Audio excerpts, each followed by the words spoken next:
उपचयन या ऑक्सीकरण अभिक्रियाएं, जैसा इसके नाम से पता चलता है, ऑक्सीकरण अर्थात ऑक्सीजन का योग होना। लेकिन इसके अलावा और 3 अन्य काम भी होंगे, तब भी ऑक्सीकरण कहलाएगा। आइए परिभाषा देखते हैं। ये सब काम परिभाषा में आएंगे। वे रासायनिक अभिक्रियाएं जिनमें किसी पदार्थ में ऑक्सीजन या विद्युत ऋणी तत्व जुड़ जाए अथवा हाइड्रोजन या विद्युत धनी तत्व निकल जाए, ऑक्सीकरण अभिक्रियाएं कहलाती हैं। देखिए, मैंने 4 काम बताए थे, चारों को चारों आ गए। जुड़ने वाली 2 चीज़ें हैं, ऑक्सीजन या विद्युत ऋणी तत्व। निकलने वाली 2 चीज़ें हैं, हाइड्रोजन या विद्युत धनी तत्व। अगर ये ऐसा होता है तो ऑक्सीकरण अभिक्रिया है। एग्जाम्पल्स देखते हैं इसका। ऑक्सीजन का जुड़ना,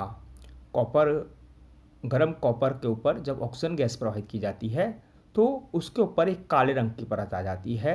यह काले रंग की परत कॉपर ऑक्साइड की होती है, क्योंकि कॉपर के अंदर ऑक्सीजन जुड़ गई तो कॉपर ऑक्साइड बन गया। तो यहाँ पर सीधे सीधे हम देख रहे हैं कि ऑक्सीजन का योग हो रहा है, अर्थात ऑक्सीजन जुड़ रही है। दूसरा एग्जाम्पल, मैग्नीशियम की अभिक्रिया ऑक्सीजन से हो रही है और यह मैग्नीशियम ऑक्साइड बना रहा है, और मैग्नीशियम ऑक्साइड में मैग्नीशियम में सीधा सीधा ऑक्सीजन जुड़ रहा है। तो ये भी हमारा ऑक्सीजन जोड़ योग का उदाहरण है। दूसरा उदाहरण हम देखते हैं, विद्युत ऋणी तत्वों का जुड़ना। विद्युत ऋणी तत्व मैग्नीशियम, और जब क्लोरीन की अभिक्रिया हम करवाते हैं तो ये मैग्नीशियम क्लोराइड MgCl2 बनाता है। यहाँ पर मैग्नीशियम के अंदर विद्युत ऋणी तत्व क्लोरीन जुड़ गया, तो विद्युत ऋणी तत्व जुड़ा तो भी क्या हुआ, ऑक्सीकरण हुआ। तो ये हमारा विद्युत ऋणी तत्व जुड़ने का उदाहरण हुआ। नेक्स्ट एग्जाम्पल देखते हैं, हाइड्रोजन का निकलना। किसी पदार्थ में से हाइड्रोजन निकल जाए। यहाँ पर हम देख रहे हैं H2S है और इसकी ऑक्सीजन से अभिक्रिया हो रही है, यह H2O बना रहा है और साथ में सल्फर बाहर निकल रहा है। तो यहाँ पर ये हो रहा है कि H2S में से H2 बाहर निकला। H2 बाहर निकलने पर तब वह ऑक्सीजन से जुड़ा, तब वो वाटर के अंदर कन्वर्ट हुआ। तो इसका तात्पर्य हुआ कि H2S में से H2 बाहर निकला, हाइड्रोजन बाहर निकला। तो हाइड्रोजन बाहर निकला तो ये भी आपके उपचयन अभिक्रिया या ऑक्सीकरण अभिक्रिया का एग्जाम्पल हुआ। अगला, विद्युत धनी तत्व का निकलना। किसी पदार्थ में से विद्युत धनी तत्व निकल जाए। यहाँ पर हम देख रहे हैं पोटेशियम आयोडाइड की अभिक्रिया क्लोरीन से हो रही है और पोटेशियम क्लोराइड और आयोडीन बन रहा है। इसके अंदर पोटेशियम आयोडाइड के अंदर जो आयोडीन है यह विद्युत धनी तत्व है। तो यहाँ पर क्या हो रहा है कि आयोडीन बाहर निकला। उत्पाद के अंदर आप देख रहे हैं I2, तो पोटेशियम आयोडाइड में से आयोडीन बाहर निकला, यानी कि विद्युत धनी तत्व बाहर निकल गया। तो ये हमारे हुए ऑक्सीकरण अभिक्रिया के एग्जाम्पल्स। आइए अब देखते हैं अपचयन अभिक्रियाएं।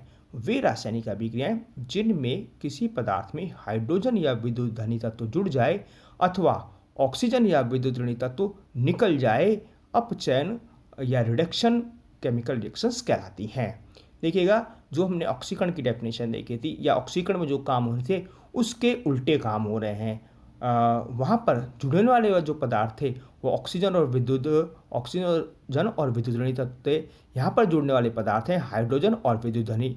वहाँ पर निकलने वाले पदार्थ हाइड्रोजन या विद्युत धनी तत्व था। यहाँ पर निकलने वाले पदार्थ के अंदर ऑक्सीजन या विद्युत ऋणी तत्व है।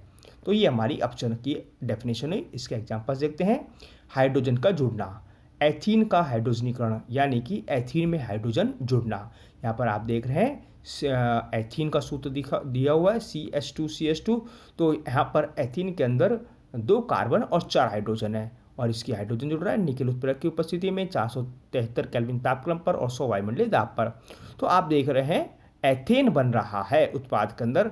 यहाँ पर आप एथेन के अंदर देख रहे हैं 2 कार्बन है और 3 हाइड्रोजन ऊपर, 3 हाइड्रोजन नीचे, 6 हाइड्रोजन।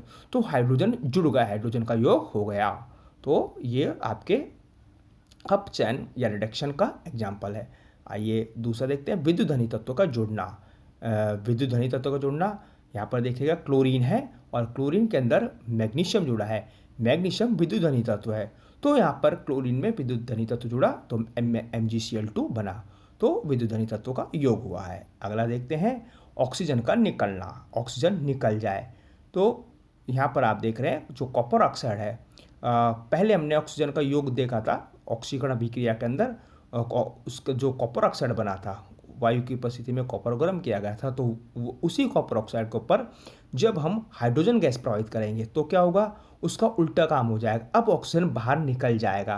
तो जो CuO है वही गर्म, लेकिन गर्म करना इसको अनिवार्य है, यहाँ पर इक्वेशन की कंडीशन का आप देख रहे हैं तापन, तो जब गर्म कॉपर ऑक्साइड के ऊपर हाइड्रोजन गैस प्रवाहित हो रही है तो उसमें से ऑक्सीजन बाहर निकल गई और केवल कॉपर बचा रह गया, और जो ऑक्सीजन बाहर निकली उसने वह हाइड्रोजन के साथ जुड़ गई है, तो यहाँ पर ऑक्सीजन का निकास हुआ। अगला है हमारा विद्युत ऋणात्मक तत्वों का निकलना। यहाँ पर आप देख रहे हैं FeCl3। FeCl3 इसके अंदर से जो Cl है एक विद्युत ऋणात्मक तत्व है और इसकी हाइड्रोजन से अभिक्रिया हो रही है और यह FeCl2 बना रहा है और प्लस में हाइड्रोक्लोरिक अम्ल बन रहा है। तो यहाँ पर आप देख रहे हैं FeCl3 से FeCl2 बना, यानी कि इसमें एक क्लोरीन की कमी हुई और क्लोरीन क्या है, विद्युत ऋणात्मक तत्व है, विद्युत ऋणात्मक तत्व निकला।